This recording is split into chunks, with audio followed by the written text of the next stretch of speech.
పాలకుల నిర్లక్ష్యం పస్తులుండేలా చేసింది. ఓటేయించుకుని సమస్యలను చెప్పుకోవడానికి వస్తే 4.5 ఏళ్లుగా అధికార పార్టీ ప్రజాప్రతినిధులు వారిని ఇంటి గేటు బయటే నిలబెట్టారు. కానీ ఓ సంకల్ప యాత్రికుడు ఇచ్చిన ఒక్క హామీ ఆ ఇళ్లలో పోయిన కళ తిరిగి తెచ్చింది.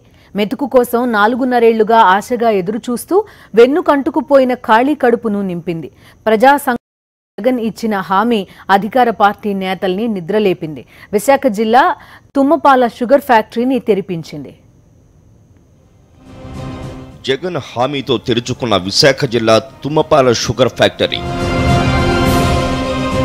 4.5 ఏళ్లుగా షుగర్ ఫ్యాక్టరీని పట్టించుకోని ప్రభుత్వం. ప్రజా సంకల్ప యాత్రలో జగన్ కు కలిసిన రైతులు అధికారంలోకి రాగానే ఫ్యాక్టరీని తెరిపిస్తానని హామీ ఇచ్చిన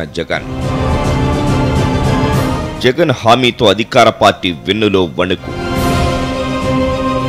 ఫ్యాక్టరీ తెరిపించకపోతే పుట్టగతులుండవని గ్రహించిన టీడీపీ నేతలు ఆగమేఘాలపై ఫ్యాక్టరీని తెరిపించిన ప్రభుత్వం. జగన్ కు రుణపడి ఉంటామంటున్న రైతులు. విశాఖ జిల్లాలో 4 చక్కెర కర్మాగారాలు ఉన్నాయి. వీటిపై ఆధారపడి లక్షల ఎకరాల్లో చెరుకు పంట సాగవుతోంది. అందులో ఎక్కువ శాతం చెరకు సాగు అనకాపల్లి సమీపంలోని తుమ్మపాల షుగర్ ఫ్యాక్టరీపై ఆధారపడి జరుగుతోంది. రైతుల నుంచి మంచి స్పందన ఉన్న కర్మాగారం నిర్వహణ లోపం కారణంగా 10 ఏళ్ల క్రితం ఫ్యాక్టరీ నష్టాల్లోకి వచ్చింది. అయితే 2003 పాదయాత్రలో రైతులు తమ దుస్థితిని వైఎస్ఆర్ దృష్టికి తీసుకువెళ్లారు. సీఎంగా వైఎస్ ప్రమాణ స్వీకారం చేసిన వెంటనే నష్టాల్లో ఉన్న కర్మాగారానికి నిధులు సమకూర్చారు.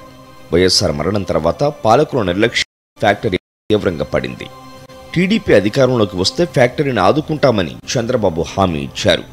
కానీ 4.5 ఏళ్లు గడిచినా ఫ్యాక్టరీని తెరవలేదు. దీంతో రైతులు బకాయిలు అందక, కార్మికులు వేతనాలు అందక నానా అవస్థలు పడ్డారు. పూట గడవక పస్తులున్నారు.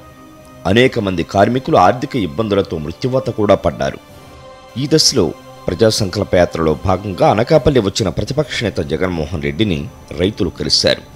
తమ పరిస్థితిని ఆయనకు వివరించారు. దీంతో స్పందించిన జగన్మోహన్ రెడ్డి తుమ్మపాల షుగర్ ఫ్యాక్టరీపై స్పష్టమైన హామీ ఇచ్చారు. వైఎస్ఆర్సీపీ అధికారంలోకి రాగానే ఫ్యాక్టరీని తెరిపిస్తామని హామీ ఇచ్చారు. రైతుల జీవితాలకు భరోసా కల్పించారు. జగన్ హామీతో అధికార పార్టీ వెన్నులో వణుకు పుట్టింది. ఫ్యాక్టరీని తెరిపించకపోతే వచ్చే ఎన్నికల్లో పుట్టగతులుండవని అధికార పార్టీ గ్రహించింది.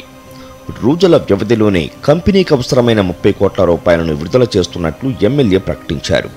ఇదంతా వైఎస్ఆర్సీపీ అధినేత జగన్మోహన్ రెడ్డి పాదయాత్ర ప్రభావమేనని రైతులు చెప్పుకుంటున్నారు.